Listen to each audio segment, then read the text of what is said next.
विहरन्ता येन विहाणेन खविदकं मंसा किच्चा तदोवदेशं निवादा तेन मोते सिं। बहुत अच्छा।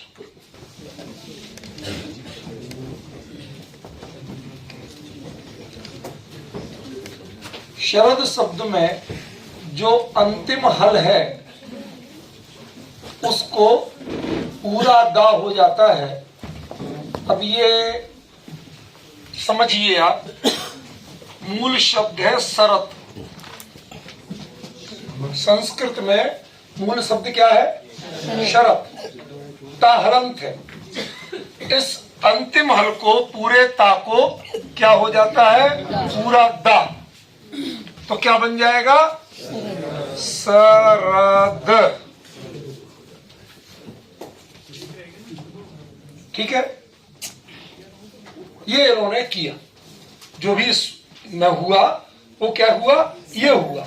अब होता क्या है कि ये जो दा है, अब आपका संधि कहां से आई इसमें प्रश्न करेंगे। अभी हमारे विद्वान सब है, कोई कमजोर नहीं है। होता क्या है कि जो दा को लोप होना है, कागा चाजा तादा पाय अवाम प्रायोलुक, उससे फिर कर देते हैं इस दा का भी लोप, तो बनता है सरआ।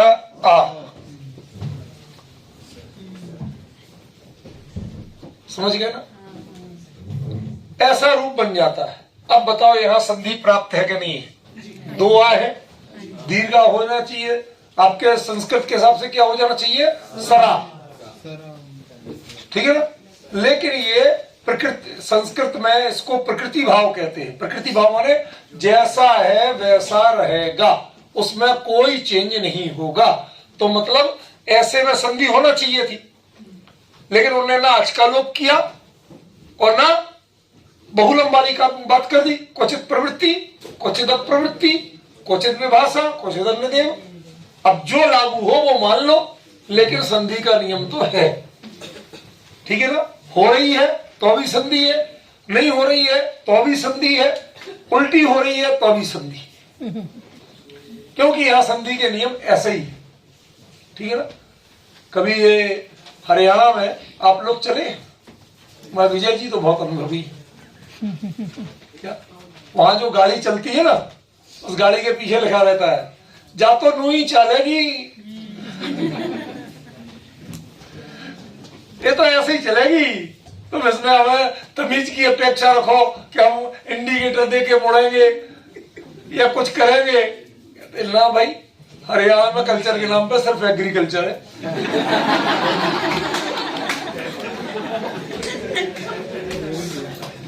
समझ गए ना? इसलिए एक प्राकृत की भी संधि के नियम जा तो नू ही चलेंगे। ठीक है?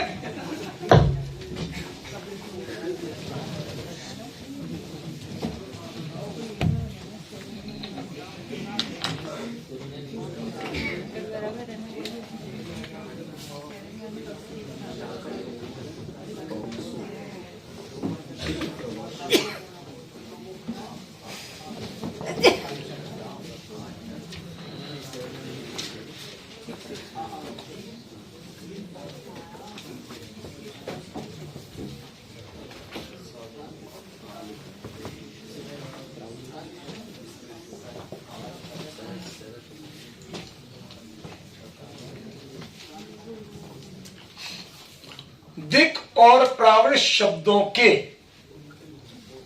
दिक् प्रावृषो, दिक् और प्रावृष शब्दों के अंतिम हल का सा आदेश हो जाता है। मैं दो बार बोलूंगा, कोई टेंशन नहीं करो, शांत मन से सुनो, पूरे एंजॉय के साथ। दिक्, और ये भी शब्द मूल में है प्रावृट, वो तो रूप में ऐसा बन जाता है प्रावृष। ठीक है ना?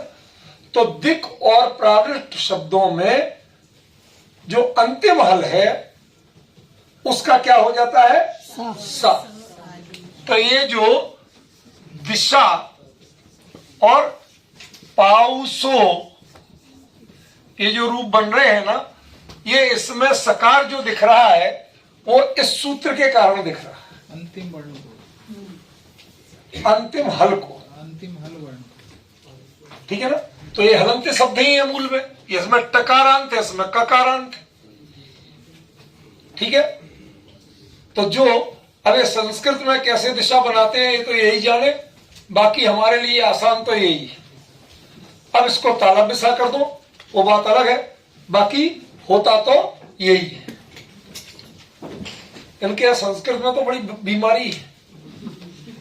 न्याय शास्त्र में चल जाएगी दिक, तो वहां दिक का अर्थ दिक्कत भी होता है, नहीं आया समझ में। जब कोई बात कहते हैं उसके बाद में इति दिक, क्यों याद है? संयम याद है, पढ़ा है न्याय में? हे भगवान, अरे जैन न्याय में भी होता है। आचार्य विद्यानंद बहुत प्रयोग करते हैं, विद्यानंद स्वामी, बात बात में इति दिक, समझ गया ना।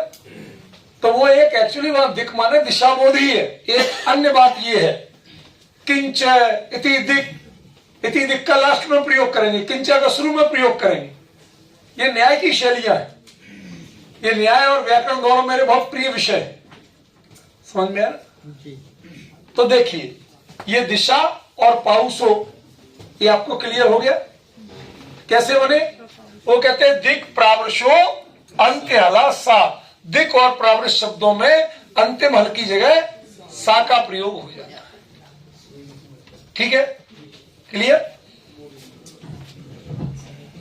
अब आप कहें कि साहब संधि कहां हो रही है?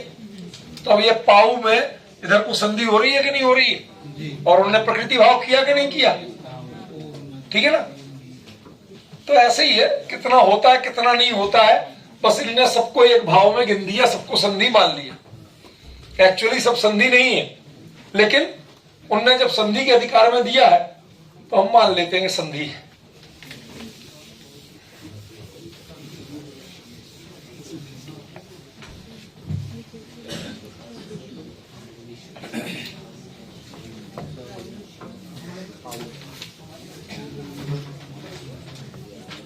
अची मश्च, नहीं वो भी नहीं। अच्छा मोर बिंदु पहले रह गया।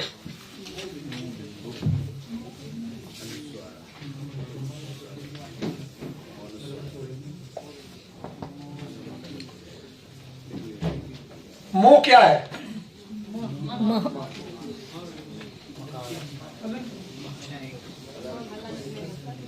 इसमें मां हलंत है, ठीक है ना।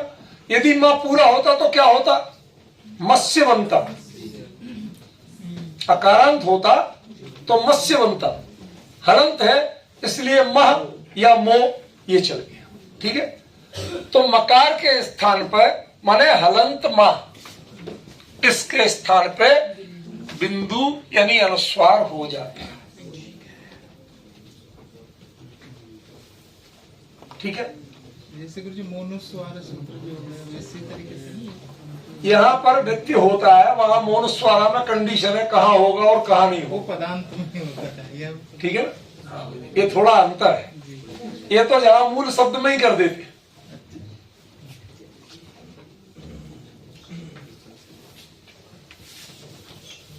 लेकिन अची मश्च,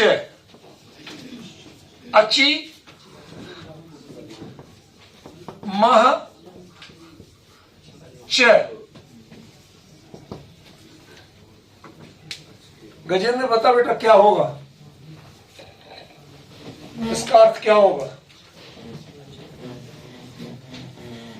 इधर देख के, उधर देख के नहीं। और अच शब्द में जो अजंत है, अच है, उसके माँ को भी अनुस्वार। चा बाद में लगा कि पहले लगा? और चा बाद में, बाद में लगा ना, तो आपने पहले अर्थ कैसे किया? जब बाद में चा होता है, ये संस्कृत सामान्य संस्कृत नहीं है, ठीक है ना। जब बाद में चा होता है उसका अर्थ भी होता है और नहीं होता, ठीक है ना।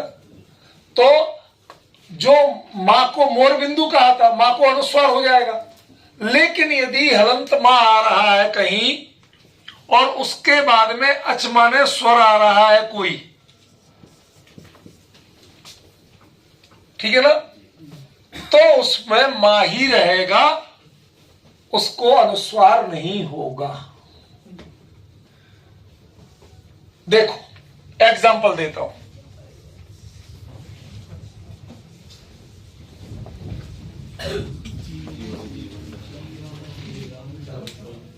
अब यहां दब्बम में तो कर दिया, तो जीवम और अजीवम भी तो अलग अलग थे, बीच वाला मार रह गया। अब आपको समझ में आ गया। अची मश्च आगे अजीवम में स्वर आगे था कि नहीं था? अजीवम में आगे है कि नहीं है? तो वो अच स्वर समझ में आ गया। तो आगे स्वर होने के कारण उसको मां को मां रखा, उसको बिंदु यानी अनुस्वार नहीं बनाया, ठीक है। तो आपके परिचित जब बताते हैं तो आपको जल्दी समझ में आता है, ठीक है ना। और संस्कृत में बोलते हैं वो कि हमने संधि कर दी। दरअसल ये इधर पे इन्हें संधि का तमगा लगाना ही नहीं है। कई लोग होते हैं कि जिनको अंडरस्टैंडिंग से काम चलता है, वो कई लोगों के लिए तारीफ चाहिए होती है, समझ गए ना। कोई कहते हैं हमारे खाने की तारीफ ही नहीं की, भनक जाते हैं। कोई कहते हैं एक रोटी ज्यादा खा ली, इससे बढ़िया तारीफ और क्या होगी। अपना अपना तरीका है भाई, बिना बोले एक रोटी और मांग के खा ली, नहीं की तारीफ की आज सब्जी बहुत अच्छी बनी, पर खा ली ना, तो कुछ होती है अंडरस्टूड।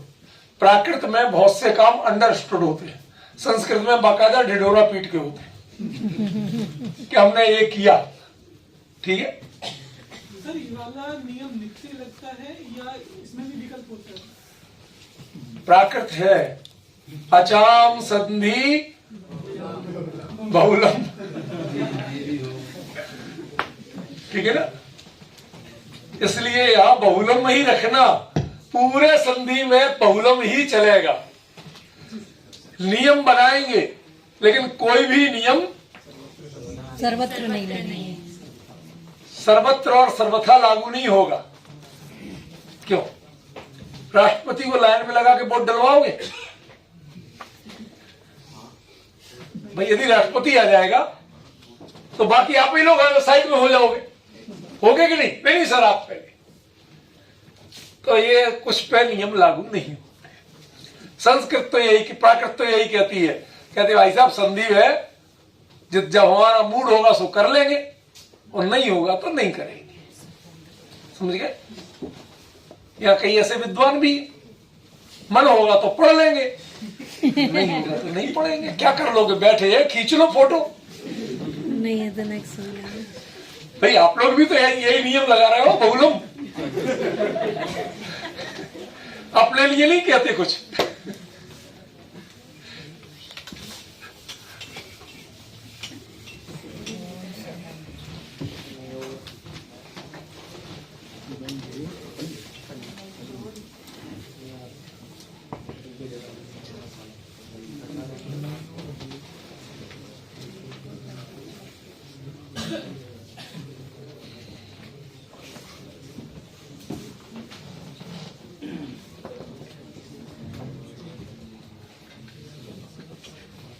अब बताओ क्या है अर्थ? बहुत सरल हो गया, बिल्कुल क्लियर कर दिया। षष्ठी द्विवचन, ना और या दो वर्ण हो गए भाई। जब द्विवचन दिए तो दो अलग अलग लेना पड़ेंगे। तो ना और या वर्णों को पहले इधर आ जाओ, बिंदु अनुस्वार होगा। कब होगा? हली, हल यानी व्यंजन बाद में हो तो, मतलब हलंत ना और हलंत या जहां भी आ रहे हो और उसके बाद में यदि कोई व्यंजन है तो उसे गारंटी से आपको अनुस्वार करना ही पड़ेगा। हली शब्द का मतलब देखो आपको बता दे, अच्छा स्वराह हलह व्यंजना, जो आपको प्रत्याहार भेजे थे ना, आपने बनाए नहीं है इसलिए आप पूछ रही, वरना आपको पूरा याद होता। ये सब प्रत्याहार है जो आपको इतने सारे भेजे थे। क्यों भेजे थे? कि भाई इनको कम से कम देख तो लो। कहा था कितने बने हैं, सारे प्रत्याहार बना के भेजे थे उसमें। भाई और क्या मदद करें, आप लोगों को इतना कहा था इनको गौर से पढ़ तो लो। अरे यूं ही भेजते ही रहते हैं, क्या करना। समझ गया? इतना कैजुअली लेते हैं। मेरे को कभी कैजुअली नहीं लेना। मैं जितनी उतनी ही बात कहता हूं जितना करना हो। जिसने नहीं किया वो परेशान होगा। यदि उतना करके आए होते तो अभी ये पूछने नहीं पड़ता कि अच क्या है और हल क्या है। ये सारे प्रत्याहार है, ठीक है। अच स्वरों को कहते हैं, हल व्यंजनों को कहते हैं, ठीक है। अब याद रखना। क्लियर हो गया? दृष्टांत देखना, वो भी देख लो।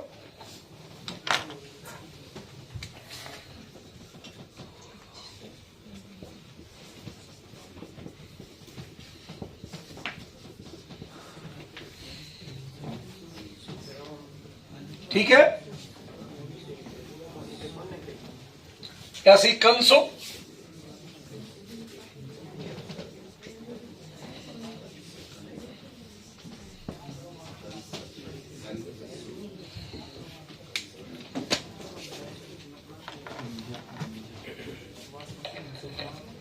कई बार कई चीजें बड़ी मजेदार चलती है संस्कृत में।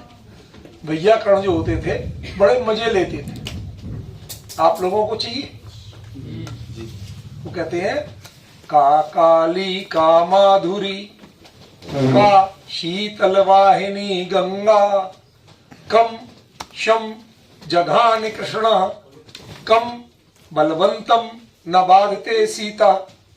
वहां विजय जी कह रहे पता नहीं क्या बोल रहे हैं। सुनो, का काली, कौन दो हैं जो काले? तो उत्तर उन्होंने कहा काक अली, कौआ और भौरा। उन्हीं में से उत्तर निकालना है, आपसे उत्तर नहीं पूछा। जो प्रश्न है वो खुद उत्तर है। का काली, काक अली, संधि विच्छेद कर दो। अली माने भौरा और काक माने कौआ। तो का काली, का माधुरी, कौन मधुर है? कि काम और धुरी। सबसे इंपॉर्टेंट, रथ की धुरी यदि वो टूट जाए तो कोई 30 मार्खा नहीं चला सकता, ठीक है ना। काम, संसार में काम नहीं हो तो आदमी बेकार है। संसार चले कैसे, जन्म मरण हो कैसे, ठीक है ना। का शीतल वाहिनी गंगा, ठंडी बहने वाली गंगा कहाँ है? क्या का शीतल वाहिनी गंगा? क्या काशी के किनारे किनारे में थी, बहुत ठंडी। कम शम जघान कृष्ण, कृष्ण ने किसको अच्छी तरह मारा था? कंसम जघान कृष्ण, के कंस को मारा था और किसको मारा था? कम बलवंतम न बाधते सीता, कौन बलवान है जिसको ठंड नहीं लगती है? कि कम बलवंतम न बाधते सीता, जो कंबल ओढ़ के रहता है उसे नहीं लगती। समझ गए ना? तो ये छोटी छोटी चीजों के ये भाषा शास्त्र में ऐसी मनोरंजन करते रहते थे। भैया जरा देख लेना, रिमोट दे दो भैया इनको।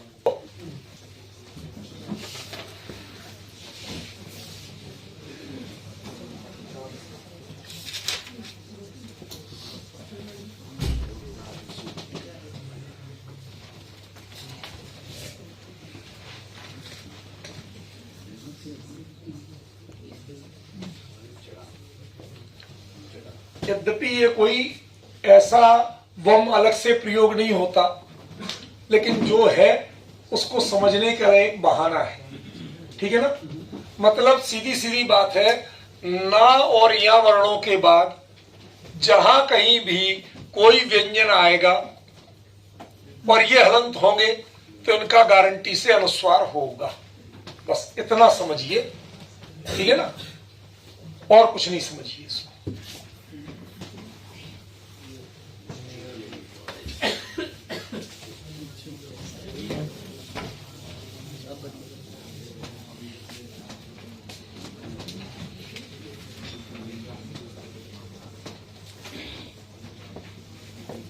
वक्रादिशु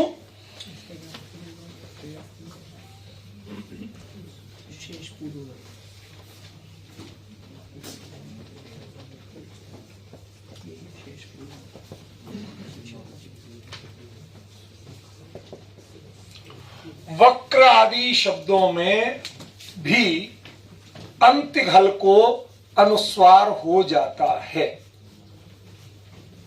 क्या कहा? Have you listen?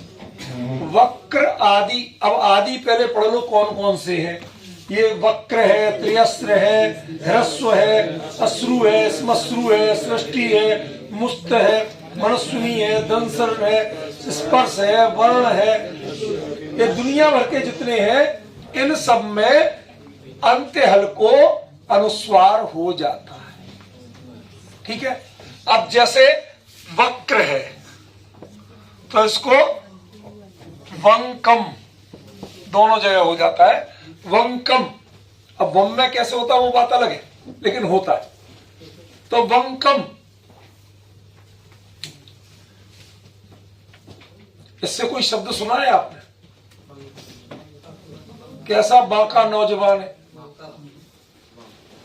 बांका, छैल छबीला, ऐसे जो बोलते थे ना। भाई अब तू कहीं के कहीं पहुंचेगा तो पहुंच जा, समझ गया ना। तेरे यहाँ ज्यादा ट्रेनें जाती नहीं है, काय को परेशान हो रहा है।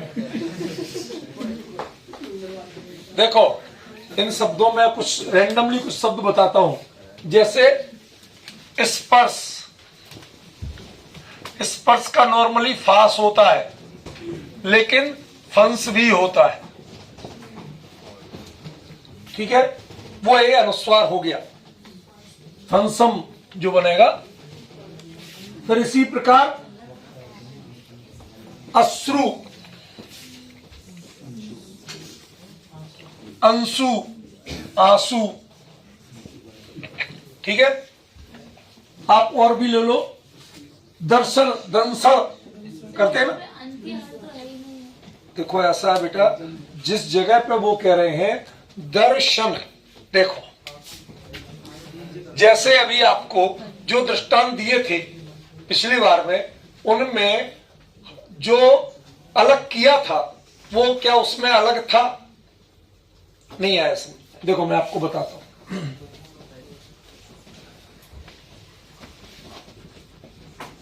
कंस के लिए क्या किया जाता था? कन प्लस सा, ऐसे बताया था मैंने। तो वो अलग था? नहीं था ना, समझाने के लिए किया था। ऐसे ही इनने यहां अंत्य हल अपने आप बनाया है। ठीक है ना। जो भी है वो दर्शन, तो दर्शन जो था इसमें जो ये रा है ना, दा के बाद दा आ रा, इनने यही रोक दिया, शन अलग कर लिया, इसको अंत्य हल मान लिया। ठीक है। और इसको दंसण बना दिया। असल में इनकी जो व्याख्या हुई है, सूत्रों की जो प्रस्तुति हुई है, वो पाणिनि जैसी बहुत वैज्ञानिक तरीके से नहीं हुई। इन्होंने जानकारियां तो दे दी, पर उतनी व्यवस्था नहीं बनाई जैसी पाणिनि आदि आचार्यों ने बनाई थी। वो एक अपने आप में बहुत बड़े कंप्यूटर माइंडेड थे। उन्होंने उतना चिंतन किया, वर्षों की मेहनत थी, तब जाके बनाए। यदि पाणिनि आचार्य ने प्राकृत लक्षण नाम का एक प्राकृत व्याकरण लिखा था, आपको याद हो, जो मैंने कल 8-10-12 पेज का मैटर भेजा था, उसमें नाम है, परिचय है।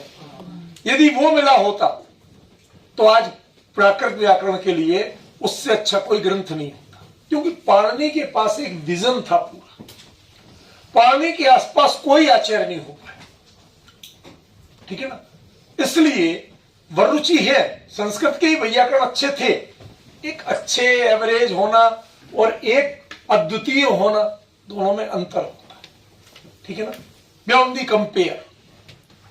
तो पाणिनि अपने आप में ऐसे मास्टरमाइंड थे कि वो व्याकरण के मामले में उनसे बेहतरीन कोई नहीं होता।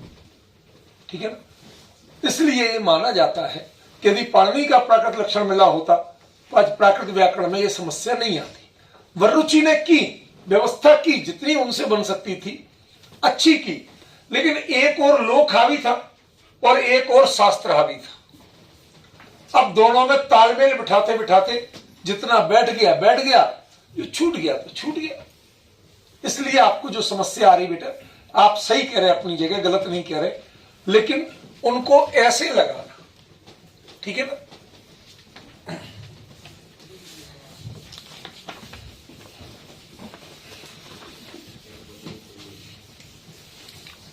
एक बात और बता दूं, मैं तो अभी आपको लगभग समाधान दे ही रहा हूं।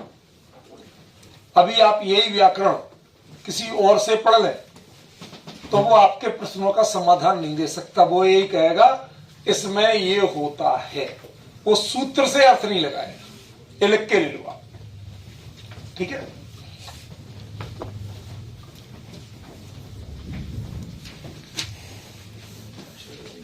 मांसादिषु वा,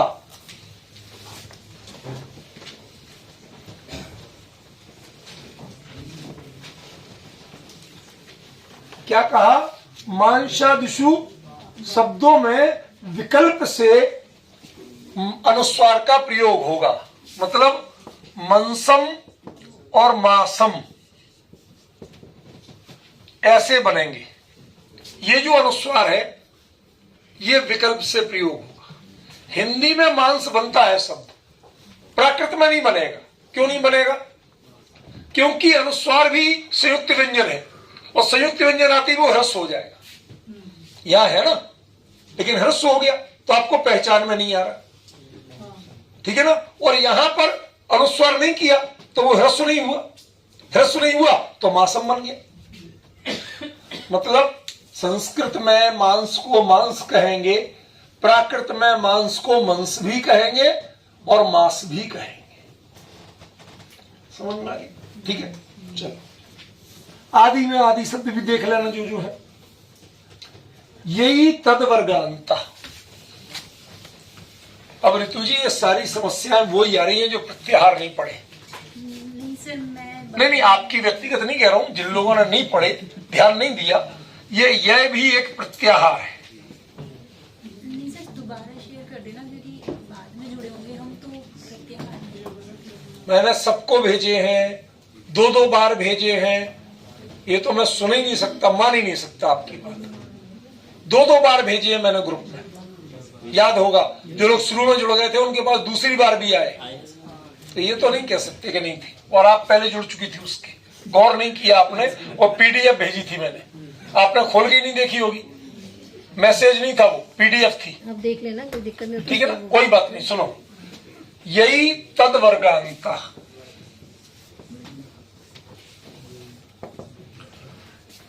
यह क्या है? हय वरट के या से लेके कपय के या तक। अब ये आपको अटपटा इसलिए लग रहा कि इसका ओरिजिन जहां, मैं तो वहां से बोल रहा हूं। अब आप लोगों को याद ही नहीं है। आई ओण रील रिक ए ओम आई औच हाय वरट लण यम गणनम झवय घड़दस जब गड़दस खप चटत चढ़ता कपय ससर हल। ये 14 माहेश्वर सूत्र है। क्या जब वो जयपुर में हम पढ़ते थे ना, तो वहां पर एक बार वो पोद्दार स्कूल नहीं है कॉर्नर पे, तो वहां खेलने चले गए। अब वो लोग आ गए चिल्लाते हो, क्यों यहाँ खेल रहे? खाली पड़ा तो सो खेल रहे। क्या करते हो? पढ़ते हैं। क्या पढ़ते हो? तो हमने जोर से सुना दिया, अब वो ऐसे देख रहा। उसे 14 प्रत्याहार सूत्र इस समय फुल स्पीड में सुनाए, हथियार डाले। कहते क्या बोलना समझ में ही नहीं आ रहा। तो ये जो उसमें अपने को समझना तो पड़ेगा, क्योंकि आपको पता ही नहीं चलेगा कि यह प्रत्याहार में क्या क्या आता है। समझ गया? है वरट के या से लेके 3 तो ये हो गए। है वरट, फिर लड़का ला, फिर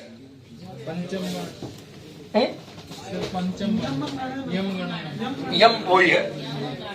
या म ग न, उसके बाद झा भा या नहीं आएगा, का घड़धस जब गड़दस। ये मतलब काफी लंबा है, ठीक है ना।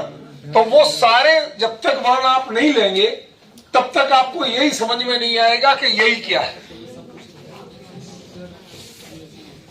क्या कह रहे हैं? ये कहना था सर, संख्या दिखा दीजिए, सबको मालूम चल जाएगा। हाँ, तो कितनी है संख्या बताओ सर जैसे कि अंतस्थ जो ये वाला है ना 5 4 3 2 1, यहाँ पे जाके वो भी एक तरीका है। इनको कोई फायदा नहीं बताने से, जिनको 14 माहेश्वर सूत्र ही पता नहीं है उन्हें तुम बता रहे हो। एग्जाम में ये सूत्र मत पूछना।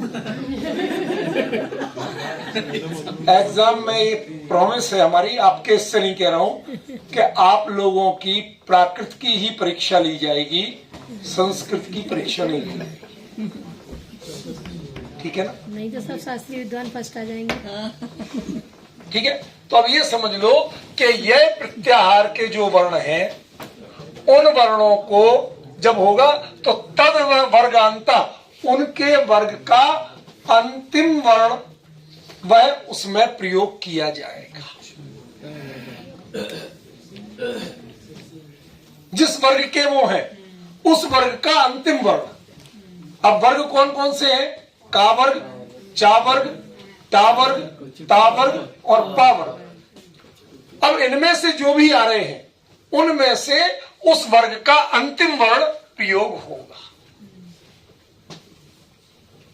इनको हमें सूत्र तो नहीं छोड़ेंगे ना, अर्थ तो करेंगे। वो अर्थ बता रहा हूं आपको। अब देखो कैसे एग्जाम्पल से बताएंगे।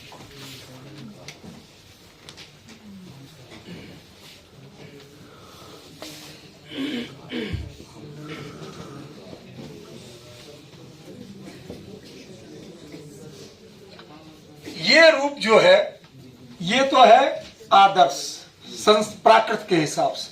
ये सूत्र गड़बड़ कर रहा है, ये कहता है कि ऐसा भी बनाओ। पॉइंट समझ रहे ना?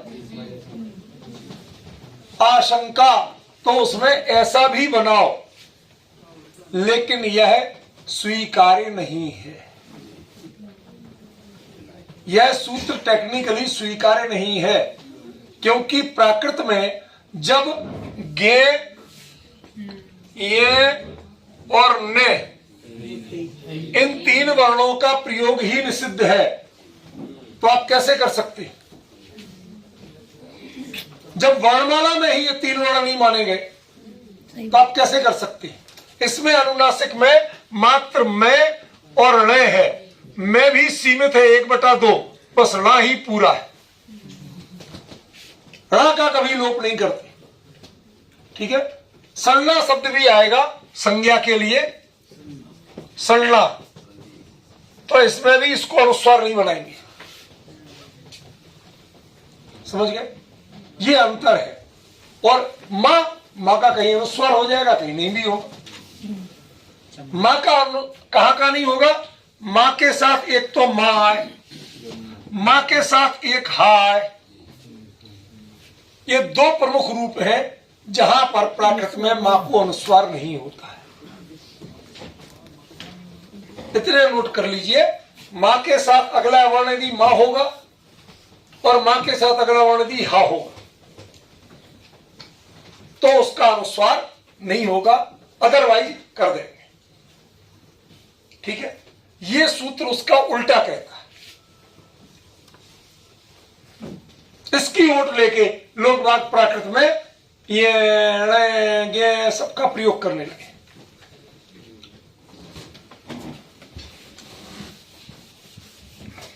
अब बररुचि हमारे सामने नहीं तो हम उनसे पूछते कि महाराज कैसे लिया ये सूत्र, फिर प्राकृत कहां बची?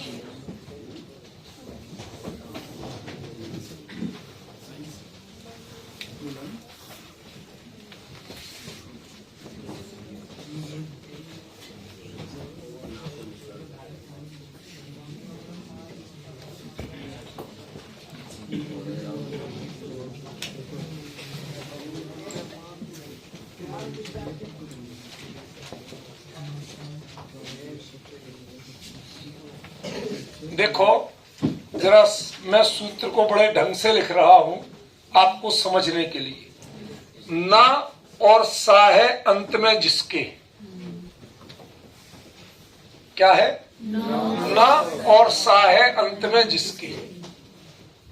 ठीक है ना? इसका बनाया उनने नशांत। अब लोगों को समझ में नहीं आया तो कोई कहेगा निशांत और कोई कहेगा नशे का अंत। ये दोनों नहीं है भैया, यहाँ ना नशा है ना निशा है। यहाँ क्या है? नावर्ण और सावर्ण। ये अंत में। ठीक है ना? ये है अंत में जिसके। ऐसे प्रावृत और शरद इनके पुल्लिंग में प्रयोग होने पर अनुस्वार कर देते हैं। कैसे? देखो इसमें नहीं, इनको पुल्लिंग में प्रयोग करना चाहिए, इसमें नव अनुस्वार नहीं करेंगे।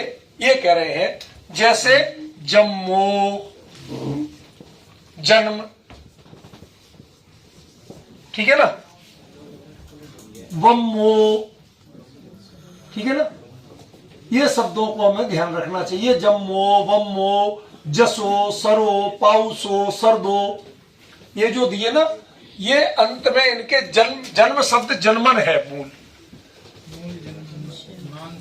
ये नांत है। नांत माने ना है अंत में जिसके। उसको ज्यादा कठिन मत बनाओ, सरल बनाओ। रोहित कहाँ है? बैठा है ना? ये बीच बीच में अटेंडेंस लेना पड़ती है मुझे। ठीक है? ना और सा ये जिनके अंत में है। ऐसे ही इसमें जो यशस शब्द है, यशस का जसो, अब इसमें ये शांत था, हलंत था। हलंत होने के कारण उसको अनुस्वार या लोप किया जा सकता था, पर इनने क्या किया? जसो बना दिया सीधा। इनमें अनुस्वार नहीं होगा। कौन कौन? जो नांत शब्द है और शांत शब्द है। शांत माने साइलेंट नहीं, शांत माने सा है अंत में जिसके। अब ये जो पहचान होगी ये संस्कृत के शब्दों से होगी।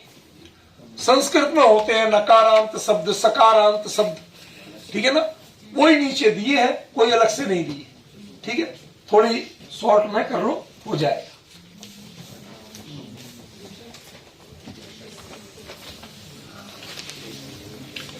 जो सूत्र भी लिखा इसका अपवाद सूत्र है न शिरो नभसी।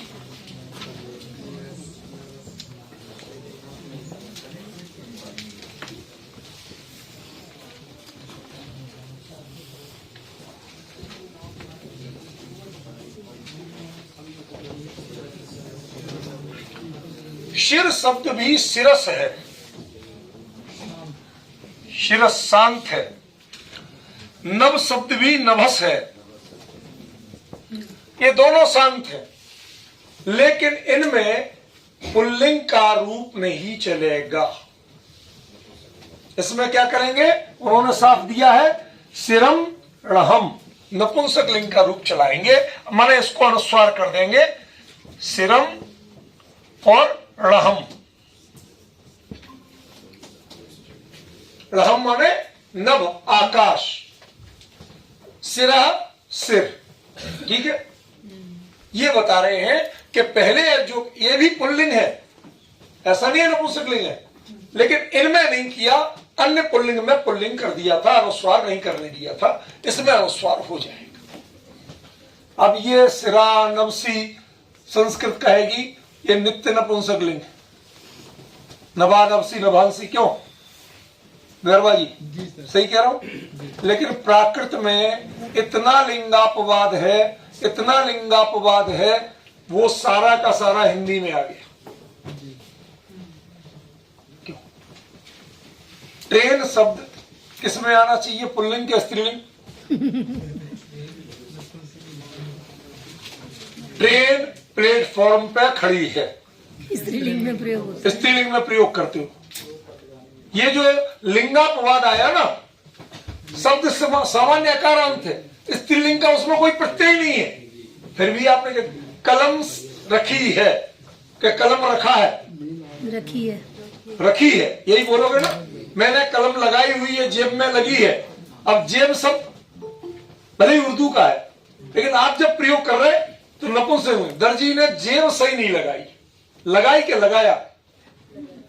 उसके लिए सर एक शब्द आता है गोजो, तो जेब को गोजो बोलते हैं राजस्थानी में। वो ठीक है, मैं जो बता रहा हूं अभी तो हम आपको शब्द से बता रहे हैं। जेब शब्द सामान्यतः आपको नपुंसक लिंग या पुल्लिंग लगता है कि नहीं लगता आकारांत होने से, लेकिन आप स्त्रीलिंग में प्रयोग कर रहे हैं।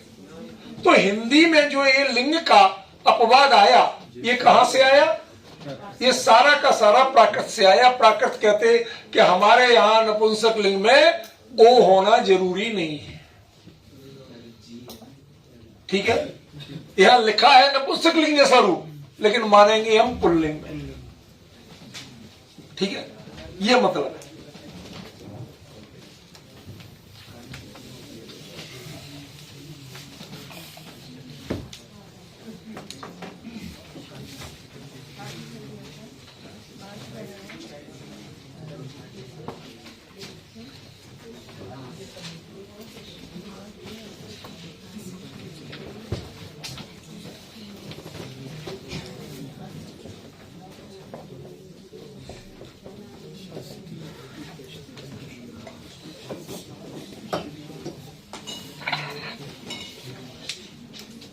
यहां पर ध्यान रखिए, जो प्रथमा है वह आदेशवाची नहीं है।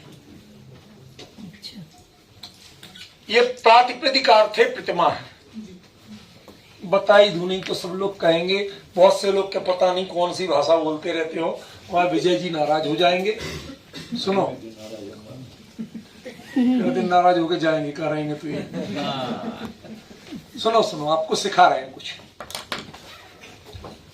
प्रातिपदिक किसे कहते हैं? अर्थवद, अधातु, अप्रत्यय प्रातिपदिक। जो सार्थक हो, अर्थवद हो। अधातु, जो धातु नहीं हो, क्रिया नहीं हो। धातु माने मैटर नहीं है, धातु माने क्रिया। अप्रत्यय, जो अकेला बाद में लगने वाला प्रत्यय नहीं हो, माने ऐसे मूल शब्द, सीधे बात में कहे तो शब्द, उनकी प्रातिपदिक संज्ञा होती है, ठीक है। अब लोगों को याद नहीं हो रहा था, तो उन्होंने प्रश्न किया, विद्वान की दृक वचो ब्रूते को रोगी कश्चन नास्तिका कदा चंद्रम न पश्यन्ति सूत्रम तत्पाणिर्वदा। पाणिनि का वो सूत्र बताओ जिसमें 4 प्रश्नों के उत्तर हो। पहला, विद्वान की दृक वचो ब्रूते। विद्वान कैसे वचन बोलते हैं? अर्थवद माने सार्थक, ठीक है ना। को रोगी, रोगी कौन है? क्या धातु, इसके धातु बैलेंस नहीं हो, कम हो। सही बात है। कश्य नास्तिका, नास्तिक कौन है? क्या प्रत्यय, जो श्रद्धावान नहीं है। चंद्रमा जब निकलता है लेकिन दिखाई नहीं देता, ऐसी तिथि बताओ। क्या प्रतिपदा, प्रतिपदा को निकलता तो है, अमावस तो है नहीं, निकलता है, लेकिन कोई 30 मार का हो जो देख के बता दो। जिनने देखा है आज तक, ईद का चांद भी दूज का देखते हैं, प्रतिपदा का कोई नहीं देख पाया आज तक। समझ गए ना? क्यों नहीं देख पाए, बता सकते हो? एक कारण बताओ, हम बताते हैं आपको कारण। आप लोग तो अंधविश्वास फैलाते हो, हम अंधविश्वास नहीं फैलाते।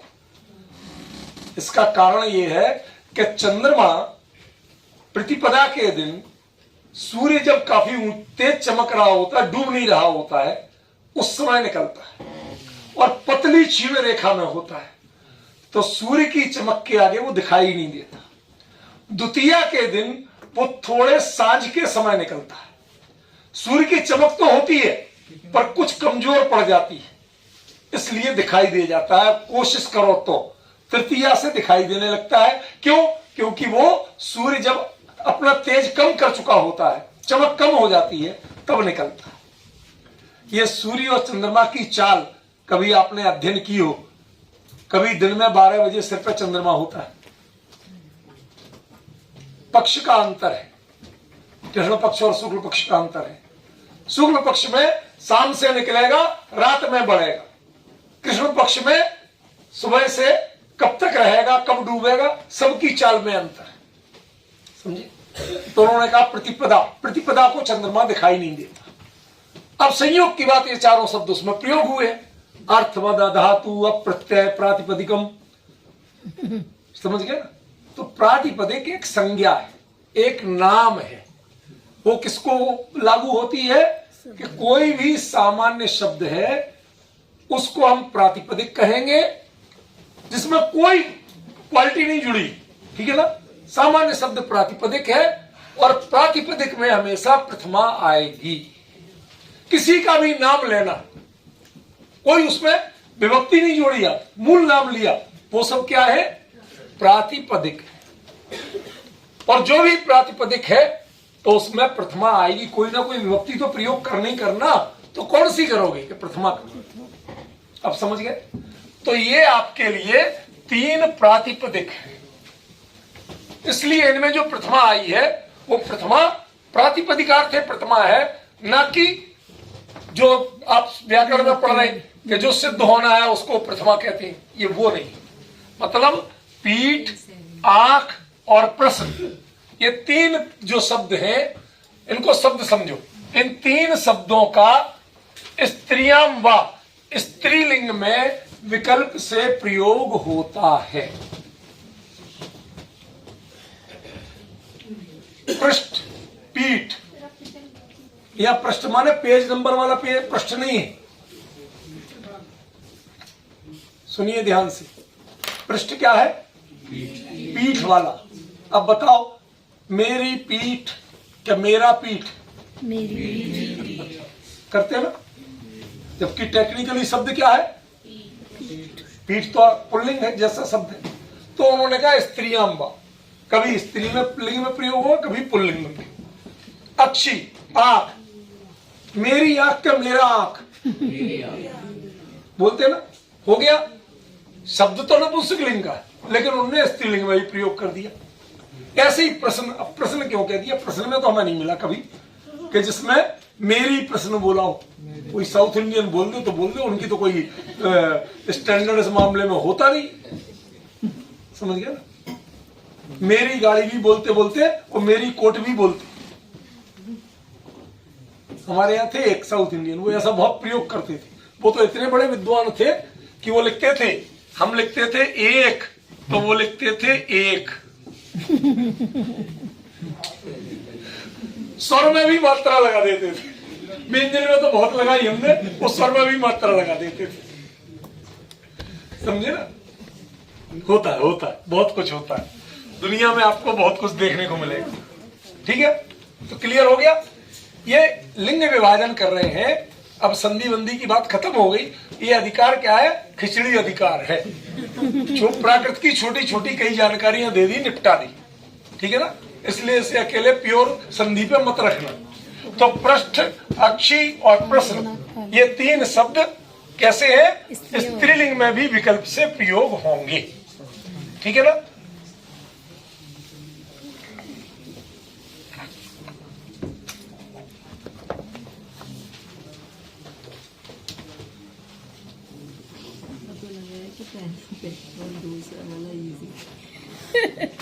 कह रही अब लग रहा है पहला दूसरा इजी था। वो दबा पे जो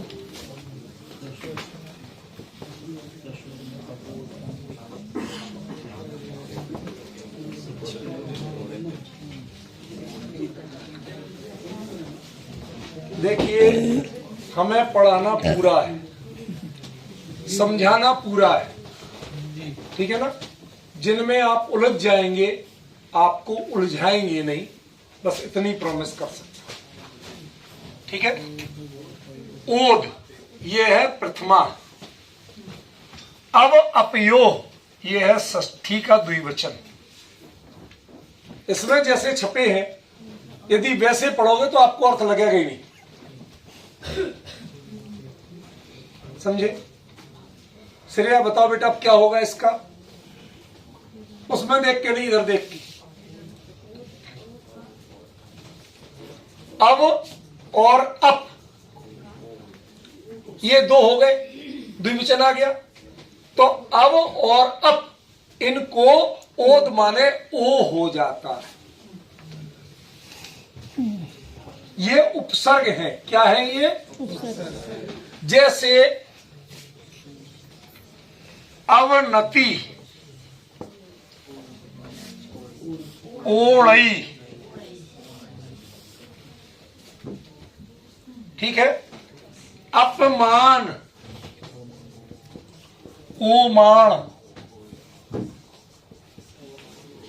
રૂપલબેન તમારો ઓમાન છે ને, वो अपमान છે, अपमान। अच्छा ओमान। ओमान एक देश है ना, जी जी, मैं गया था, समझे। ये पूरी बेल्ट है सर, कजाकिस्तान से लेके मध्य राष्ट्र, समझे। तो ये अपमान का ओमान, अवनति का ओड़ई। मुझे लगता है कि जो साउथ में ओणम मनाया जाता है उसमें भी कोई ऐसी चक्कर तो नहीं है, हो ही सकता है। अब शब्द यात्रा कर करके कहां से कहां पहुंचते हैं किसको पता, समझे। अब ये शब्दों का सत्यानाश तो यही क्षेत्र वाले पीटते हैं, गुजराती बहुत पीटते हैं।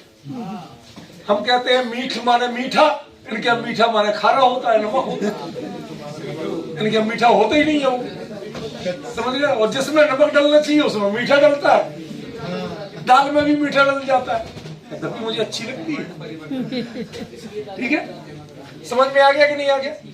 देखो बेटा ऐसा है, सभी लोगों को कह रहा हूं, प्लीज मैं भी अपनी विषमता में समता खोज रहा हूं और आप भी समता ही खोजो, टेंशन मत करो, कठिनाई पे मत जाओ। हमें पढ़ना पूरा है और आप हमें पढ़ाना पूरा है, आपको पढ़ना पूरा है। थोड़ा थोड़ा एंजॉय करते रहो जी।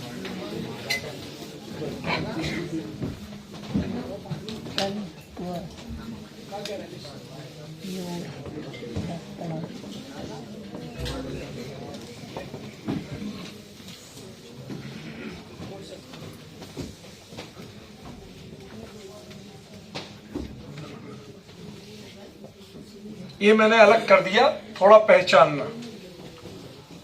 तल त्वा, संस्कृत में कहते हैं भावे त्वा तलौ।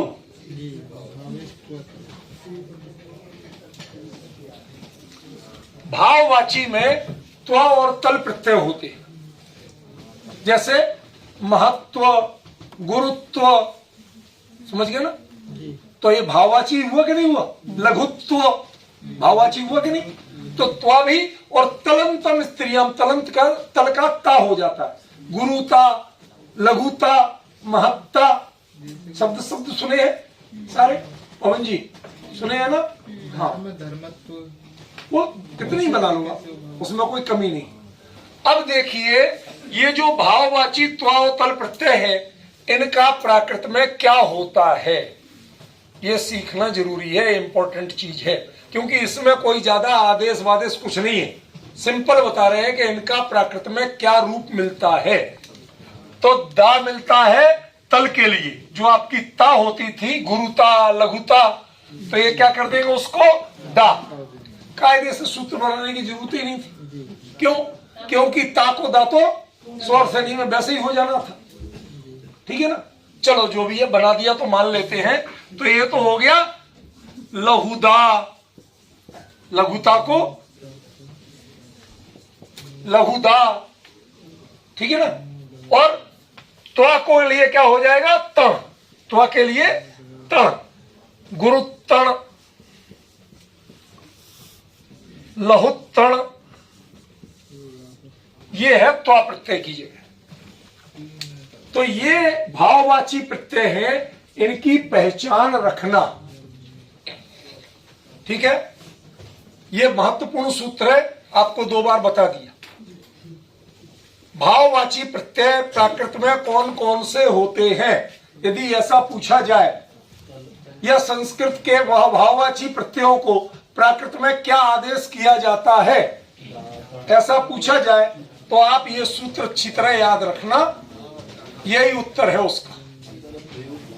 देखो फंडामेंटल चीजें तो पूछी जाएंगी, यही पूछा जाएगा, मैं गारंटी नहीं दे रहा हूं, वो तो जब पेपर बनेगा जब देखा जाएगा, लेकिन बता रहा हूं कि ऐसी चीजें आपको, भले ही ये बोर अधिकार हो, लेकिन इस बोरियत में भी अच्छी चीजें निकालना पड़ती, ठीक है ना।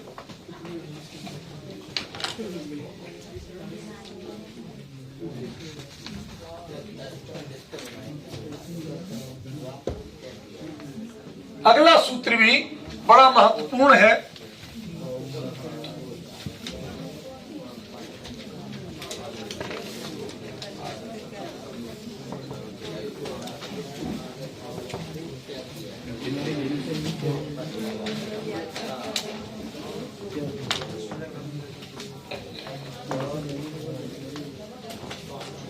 Your attention please. मैं बोर्ड पे लिखता हूं तो आपको बोर्ड पे देखना है, दाएं बाएं ताका झांकी नहीं करना है। मैं आपको बता रहा हूं। अब आप यूं कर रहे हैं तो मैं किसको बताऊं? ध्यान दो। इक्त्वा प्रत्यय, इसे संबंध कृदंती प्रत्यय कहते हैं।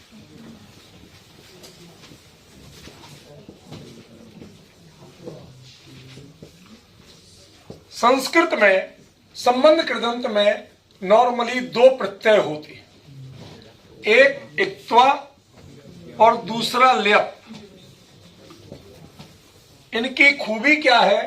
यदि धातु यानी क्रिया के पहले कोई उपसर्ग नहीं जुड़ा है, प्रा प्राप समनिस निर्दुस दुर्वी यांगनुम, कोई भी ये नहीं जुड़ा है, तो इक्त्वा प्रत्यय का प्रयोग हो। इक्त्वा का त्वा जुड़ता है, जैसे गत्वा, पठित्वा, लिखित्वा, सुनित्वा, जो भी है वो लगे। अब देखिए लेप कब होगा कि यदि धातु के पहले उपसर्ग है, आगत्य, अब आगत्वा नहीं होगा। ये संस्कृत की स्थिति है, लेकिन प्राकृत में ऐसा नहीं, वो गत्य भी बना देते, समझ गए ना, गच्च कर देंगे। वो पेट वाली गच्च नहीं है, कब्ज हो गई, वो नहीं, पर होता है। अभी ये सूत्र ये नहीं बता रहा, ये तो आपको हमने परिचय दे दिया। ये सूत्र मात्र इतना कह रहा है, ये है षष्ठी एक वचन, ये है प्रथमा एक वचन, कि इक्त्वा की जगह ऊण प्रत्यय प्राकृत में होता है। गंतूण, पढ़ीदूण, जाणीदूण, समझ गए? ये सारे प्रयोग आपने कुंदकुंद आचार्य के ग्रंथों में मोतूण छोड़कर, परिदूण पढ़कर, णादूण जानकर, नमियूण, भाई णादूण आसवाणम असुचित्तम या विवरीय भावम च, तो णादूण जानकर, है कि नहीं? ये वही है, ये वही उसको परिचय सिखा रहा है। इसलिए मैं कह रहा हूं ये बहुत महत्वपूर्ण है कि जो ग्रंथ आप पढ़ते हैं उन ग्रंथों को पढ़ने और समझने के लिए प्राकृत से आपका डिस्टेंस घटाने वाले सूत्र हैं। आपको पहचान तो होना चाहिए, यद्यपि इसके और कई रूप भी बनते हैं, हम आगे आएंगे, लेकिन मोटा मोटा जान लो कि सबसे ज्यादा इंपॉर्टेंट क्या है? दूण, ऊण। सौरसेनी में दूण होता है और सामान्य में ऊण होता है। जानी ऊण माने महाराष्ट्री, जानी दूण माने सौरसेनी, ठीक है?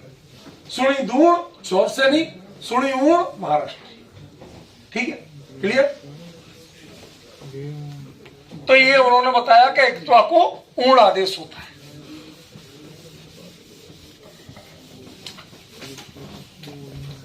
आगे शब्द रूपों में थोड़ी सी मेहनत होगी, लेकिन एक चीज बता दूं आपको, जो धातु रूप हैं उनमें एक चीज होती है धात्वादेश। धातु को सीधा आदेश करते, वो नियम नहीं लगाते कि कैसे होगा, वो सबसे सरल है इस ग्रंथ में, ठीक है? शब्द रूपों में थोड़ी सी मेहनत आपकी होगी, कल और होगी, परसों से आपको मजा आने लगे फिर से। कल तक तो थोड़ी मेहनत है, लेकिन एंजॉय लो भाई, हम भी ले रहे हैं, आपको सिखा सिखा के बता बता के आप सीख के ले लो, ठीक है?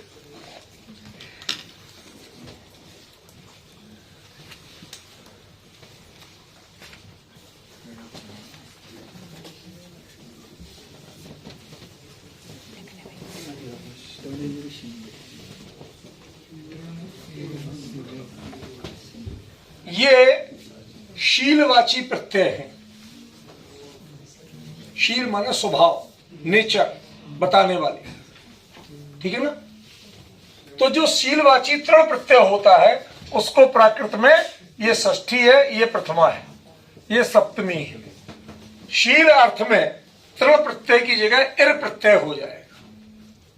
जैसे भ्रमिर, भ्रमिर माने भ्रमणशील। यदि कोई भ्रमिर शब्द का प्रयोग करे तो भ्रम धातु घूमने के अर्थ में है, और भ्रमिर क्या हो जाएगा? भ्रमणशील। इसका नेचर है, घुमक्कड़ है ये तो।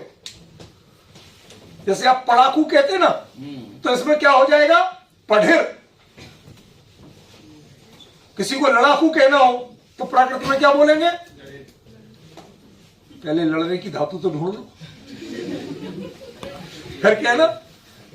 ऐसे तो मत करो कि जब कोई बोले कि उसे क्रिया नहीं आती थी, उन्होंने कहा मैं पेड़ पर चढ़ता हूं, इसकी इंग्लिश में बताओ, तो बोल दिया आई एम चढ़िंग ऑन द ट्री। अरे उसकी अंग्रेजी में बनाना है, प्रत्यय सीख लिया, क्रिया पता ही नहीं है। ऐसा मत कर, ठीक है ना। तो ये चीज समझ में आ गई। संस्कृत में उसके लिए तृण प्रत्यय, अप तृण त्रिच ऐसे लगते ना, तो वो तृण प्रत्यय की जगह यहां क्या होगा? ir प्रत्यय लगेगा। धातु के साथ ir शब्द जोड़ दो, ir प्रत्यय जोड़ दो, उसका अर्थ क्या हो जाएगा? स्वभाववाची, शीलवाची, आदतवाची। एक प्रत्यय निर्णय प्रत्यय होता है स्वभाव, तत्साल्य अर्थ में, स्वभाव अर्थ में उसमें निर्णय प्रत्यय करते हैं। तो यहाँ पर तो यही यहाँ है, पे ईर हो रहा है। हाँ तो वही है।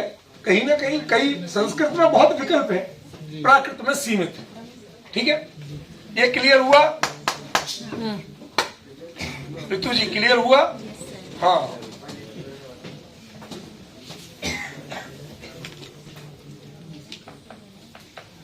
आल, विल, उल, वंत, एंता, मतुप।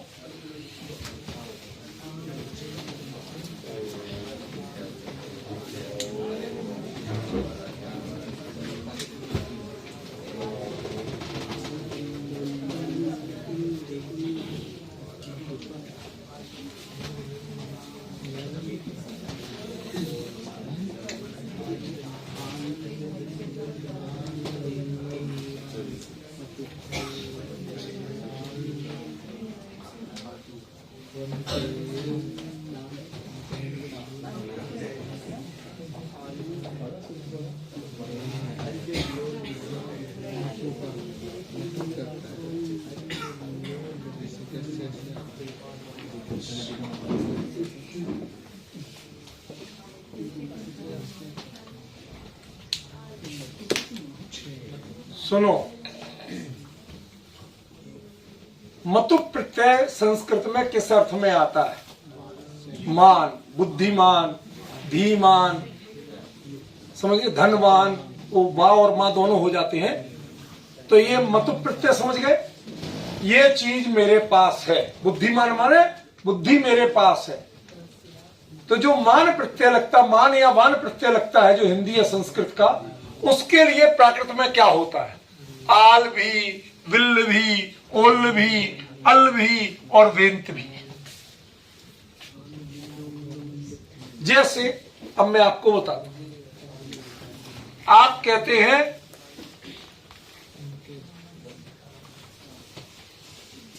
बुद्धिमान, तो ये क्या कहेंगे?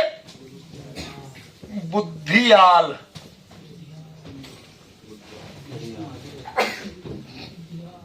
आप कहेंगे गरिमावान, तो ये कहेंगे गरिमिल।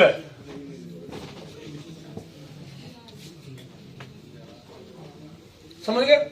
आप कहेंगे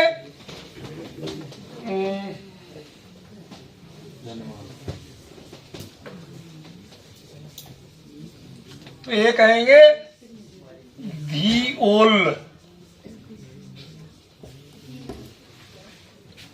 मतलब कुछ नहीं करना, आप मूल शब्द के साथ, क्रिया के साथ, शब्द नहीं क्रिया के साथ ये प्रत्यय लगाएंगे तो उनका अर्थ क्या हो जाएगा? वान या मान वाला अर्थ आ जाएगा। बस इतना समझना है, ज्यादा नहीं समझना। ठीक है, मूल क्रिया प्लस इतने सारे प्रत्यय ये तो अंत में तो आत्मा बहुवचन का है, ठीक है ना। तो ये प्रत्यय जब लगेंगे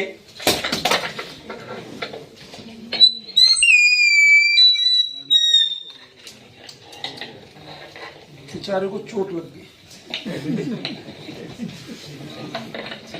जोर से चिल्लाया, मैंने पकड़े बिना कर दिया।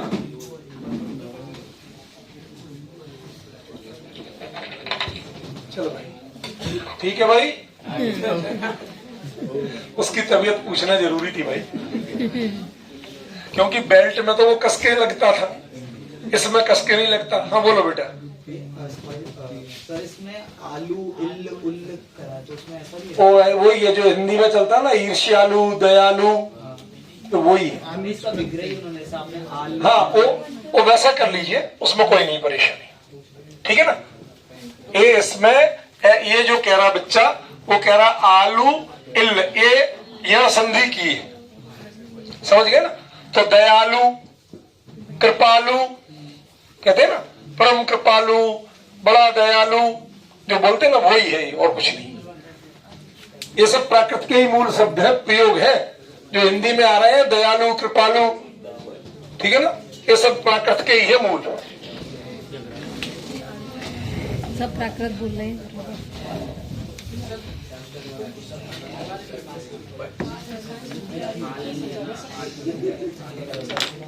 चैप्टर खत्म।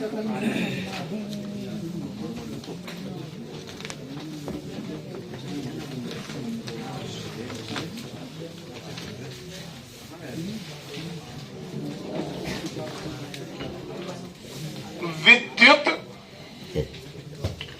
पीताभ्याम वाला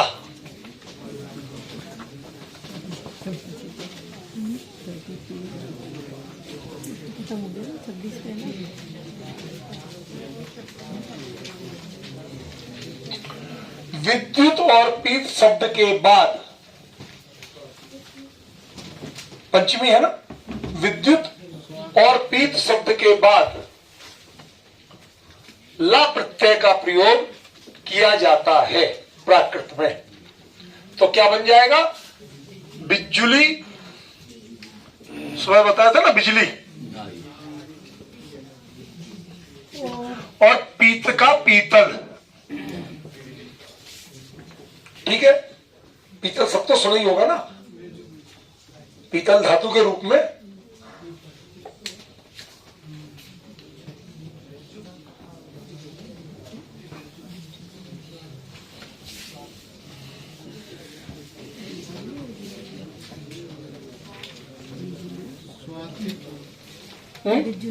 हाँ, वो स्वार्थिक प्रत्यय बता रहे हैं।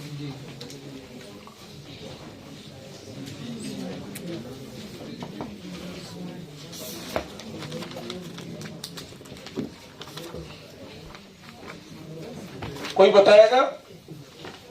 मैं देख रहा हूं बीच बीच में कुछ लोग थक हार के जरा बाहर घूमने चले गए। कोई बात नहीं, हो सकता है लघु शंका हो। नहीं, शंका कक्षा में भी होती।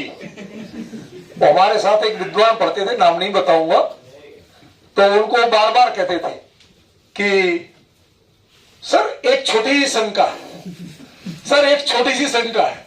तो परेशान हो गए लोगों ने कह दिया, अपनी लघु शंका अपने मुंह में रखो।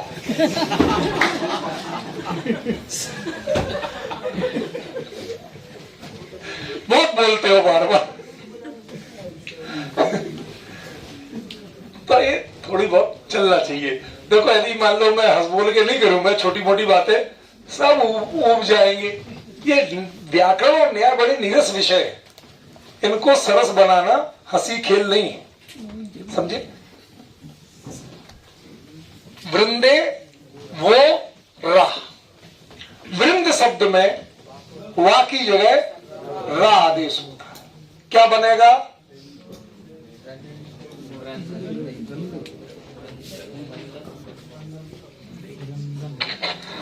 रुंदे रुंदम, ठीक है ना। क्या बनाया उन्होंने?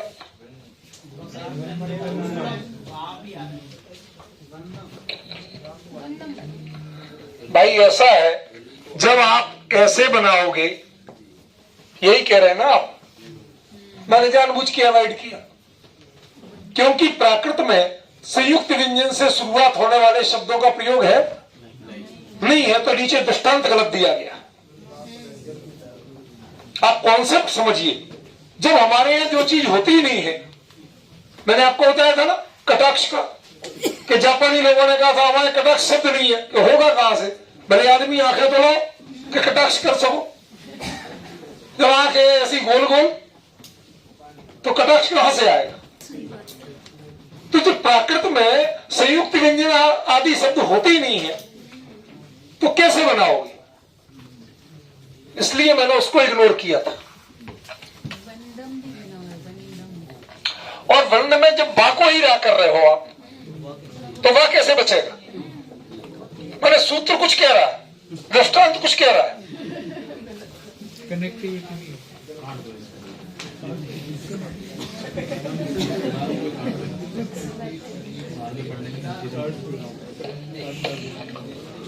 करेण वाम रणो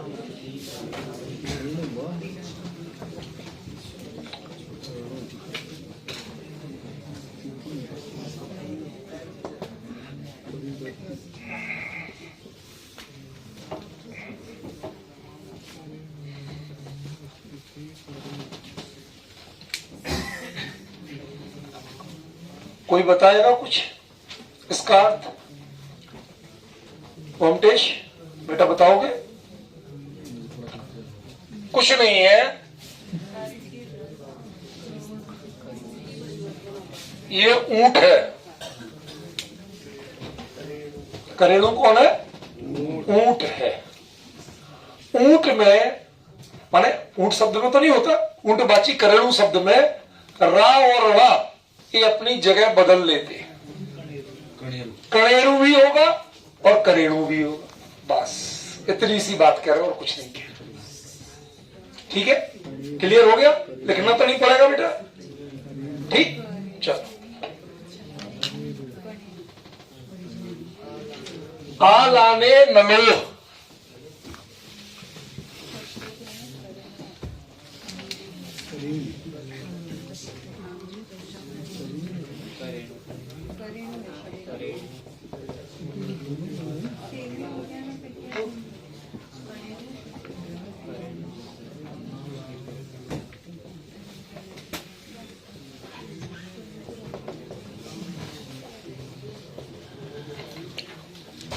क्या हुआ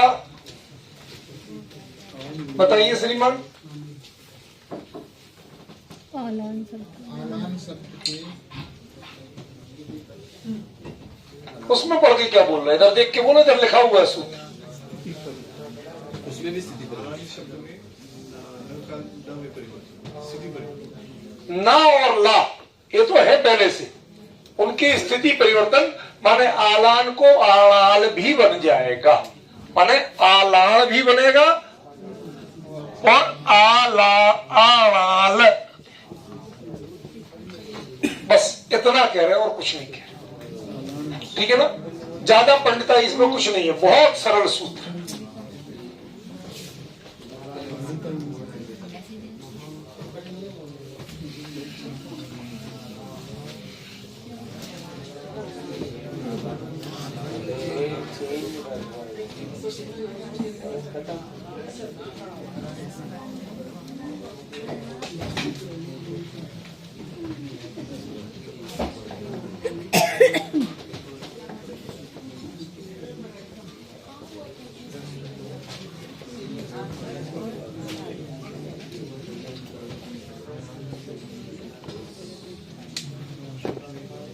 मैंने आपको कहा था सूत्रों में यदि संधि विच्छेद करना नहीं सीखोगे तो आप सूत्र के अर्थ करने में बहुत परेशान होगे। मैं संधि विच्छेद कर करके लिख रहा हूं, इतना जरूर लिखते जाना, वरना सूत्रों का अर्थ नहीं कर पाओगे आप, बुक से पढ़ के अर्थ नहीं कर पाओगे। बृहस्पति एक शब्द है, कोई बात नहीं। बृहस्पति शब्द में बा और हा शुरुआत में है, इनको भा और औ ये हो जाता है, औ नहीं है, वो एक्चुअली आ है। ठीक है ना? आका अंत में औ की जो मात्रा लगी है वो द्विवचन की लगी है। ठीक है ना? स्वउजस वाली औ है। ठीक है? तो बृहस्पति शब्द में बहो, बा और हा को भा और आ, तो क्या बन जाएगा?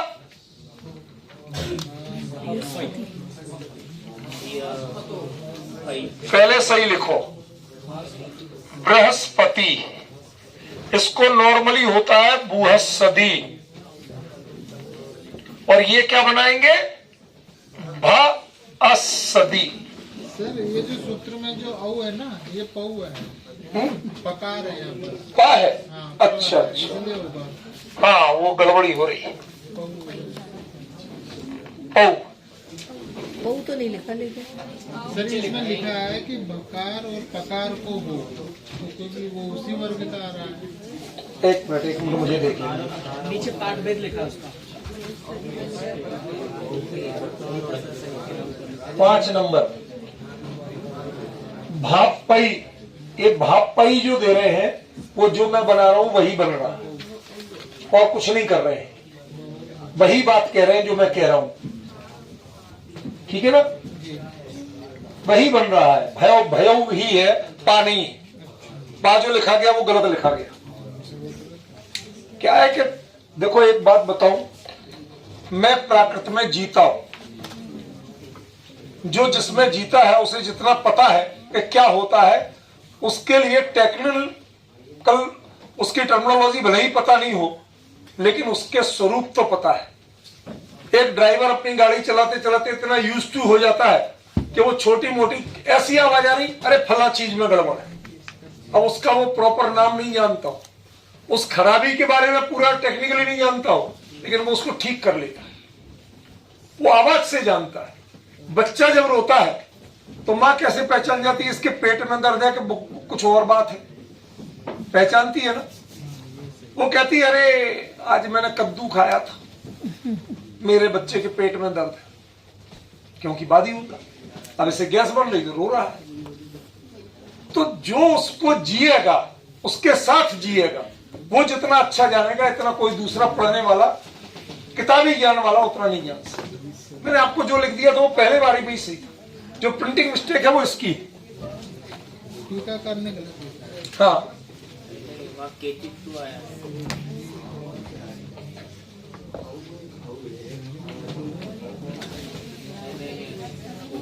बेटा अगले सेशन के लिए पेन लाना है, पेन खत्म हो गया, इससे चला के देखा काम चलता है क्या।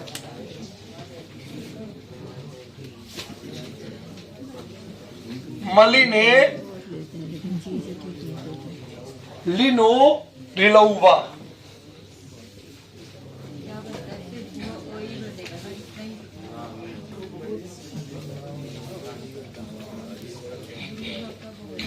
देखो इधर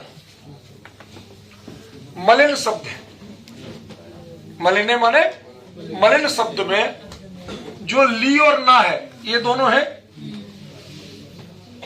ठीक है? इसको ये इलऊ कर देंगे, म ई ल,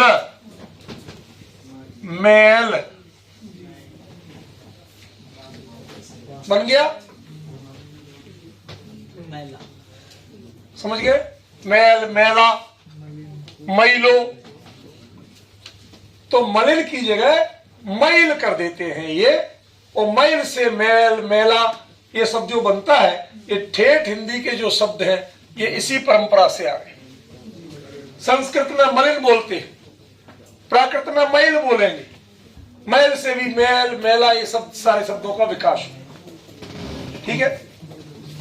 जो महिला लिखा है वो तो प्राकृत में ही है ना, लेकिन कौन सा? है ना? अरे ये तो तुम्हें हिंदी का सब, ये भगवान समझा नहीं मुझे। इससे बन क्या ये है? हर चीज में आपने बोला कैसे?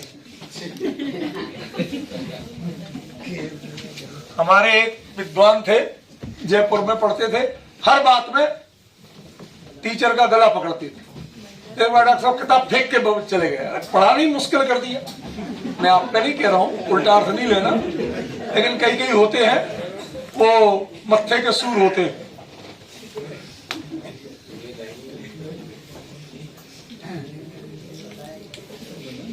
गृहे घरो अपतौ।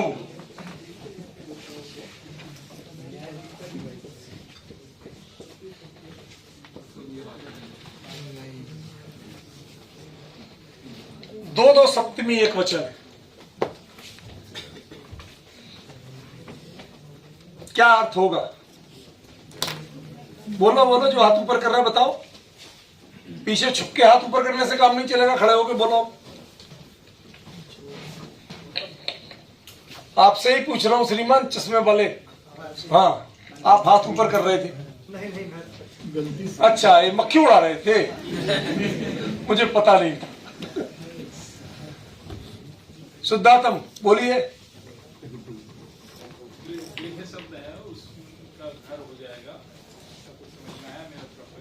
सर एक विशेष काय को ध्यान होगा। गृह शब्द को घर आदेश होता है, यानी कि पति शब्द परे न होने पर। हाँ, माने गृहपति में घरपति नहीं होगा। निमित्त मानकर नहीं तो जैसे घर जमाई होता है ऐसा घरपति नहीं होगा। ये कहना चाहते हैं इस सूत्र में। ग्रह को तो घर कर लो, लेकिन जब पति शब्द जुड़ रहा हो तो घर मत करियो, नहीं तो घरपति हो जाए। आखिर घर की मालकिन तो लेडीज होती है ना। इनने वो बीटो लगा दिया होगा तो बरुचि ने हार मान ली। ठीक है भैया, घर की मालकिन तुम ही बनी रहो, मैं घरपति कैसे हो जाऊं। समझे ना? थोड़े थोड़े मजे लिया करो।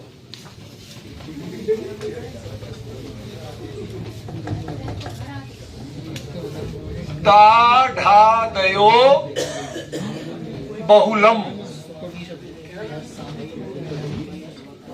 दाढ़ आदि शब्दों में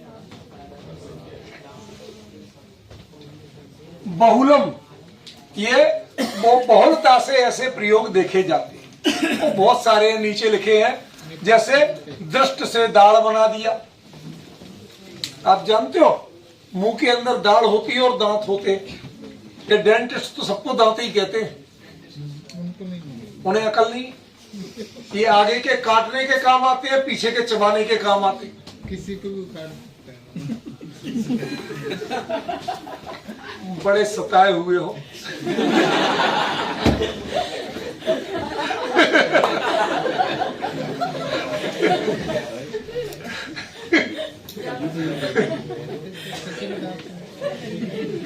और क्या कहें? सच बताऊं आपको, एक देखो समय थोड़ा हंस बोल भी लो, इतनी बोझ सहा है तो थोड़ा हंस बोल भी लेना चाहिए। एक बार जयपुर में अपने हमारे जयपुर के साथी, भले ही हमसे 40-45 साल बाद के हैं, लेकिन अपने तो है ना, तो इनके इससे बोल लेता हूँ। जयपुर में जब मैं पढ़ता था, शायद सेकेंड ईयर में था, तो एक वाद विवाद प्रतियोगिता रखी गई। जैनों में निश्चय व्यवहार न्याय होते ना, तो कोई कहता है निश्चय न्याय के पक्ष में बोलो, कोई व्यवहार न्याय के पक्ष में बोलो। तो मैं निश्चय न्याय के पक्ष में बोल रहा, दूसरे व्यवहार न्याय के पक्ष में। तो मैं अपने ग्रुप का लीडर था, तो ग्रुप लीडर होने के नाते उसको, वो किसी की क्रिटिसाइज नहीं कर सकता, सबसे पहले बोलता है, तो उसको लास्ट में 2 मिनट समय और दिया जाता। तो दूसरे लोग, दूसरे पक्ष में जो थे, वो हमारे एक मित्र ही थे। उन्होंने कहा व्यवहार का पक्ष लेते हुए, वहां आता है ना कि जैसे मिले जय वो मिलेच्छ भाषा बिना न जाना दी, मिलेच्छ भाषा के बिना नहीं जानता है। तो उन्होंने कहा साहब व्यवहार को भी महत्व देना पड़ेगा, मिलेच्छ भाषा को भी मना नहीं कर सकते। तो भाई कुंद ने लिखा है, मैं विरोध कैसे करूं? मैंने लेकिन विरोध तो किया था, ऐसे किया था भाई साहब, पता नहीं कि आप भी यहां बैठे। हम गलती से बोल गए, हमें पता नहीं था कि आप भी यहां बैठे। ऐसे लोग ताली बजा बजा के हंसे। वो कहते भाई साहब इनसे नहीं लड़ सकते। समझ में आ गया?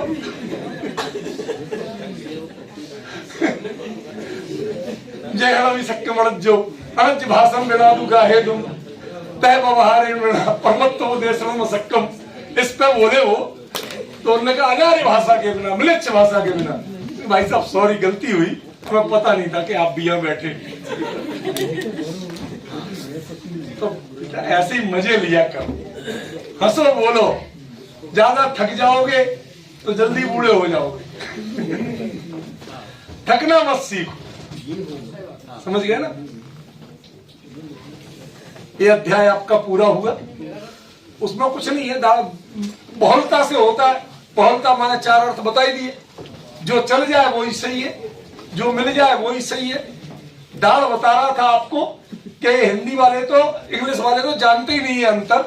इंग्लिश वाले वो सबको टीथ कहते हैं, डेंटिस्ट बने हुए हैं, उनके में अंतर ही नहीं है कि दाढ़ और दांत का भी अंतर हो। लगता है इनकी अकल दाढ़ आज तक निकली ही नहीं। अकल दाढ़ निकल आती तो समझ में आ जाता, कहावत चलती ना। चलो भैया, आपने घड़ी देख ली तो हो गया टाइम चाय का, पियो।